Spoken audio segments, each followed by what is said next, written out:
മോക്ഷദുർഗേ ശാന്തകാരിൻ ചൈതന്യമേ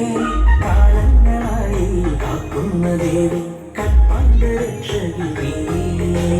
കണ്ണീരുമായി ചെല്ലുന്ന ഭക്തർ കേൾക്കുന്ന സാന്ത്വനമേ കർത്തരുവേണം രാജരാജേശ്വരിയേ